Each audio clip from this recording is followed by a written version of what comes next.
Halo. Kama sikusikii vizuri hivi hapo. Wewe na daktari unanuaga simu nzuri bwana yenye hadhi ya kidaktari bwana. Haya, niweke masimango pembeni sasa tuongee kitu kilichonifanya kupigie tena. Wewe kila siku unaambia mimi hali ya kawaida. Hebu ngoja nikwambie. Hii wiki ya pili sasa mtu haogi. God have mercy. Yaani ukimwona hivi kwanza amepauka kama nini yani. Hapo yale mavipodozi, mafuta ya gharama yale ya kutengeneza skin care yale hatumii tena saizi, yani amepauka vibaya.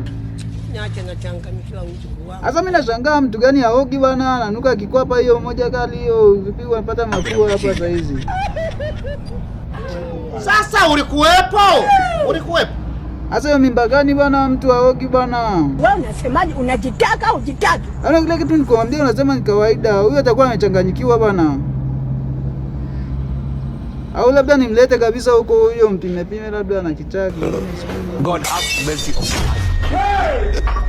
Haiwezekani eti nikimwambia kaoge yani ananichukia, yani ana mind siku analala huko chini sebuleni.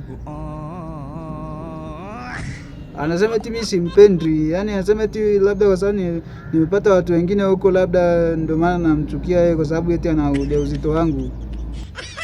Ananitesa bwana huyu, atakuwa anafanya makusudi bwana. Bwana wewe, kwa hiyo nimfanyeje sasa ili aoge sasa? Kwamba atakapojisikia ataoga. Inaenda wiki ya pili sasa hii mtu aogi mzee.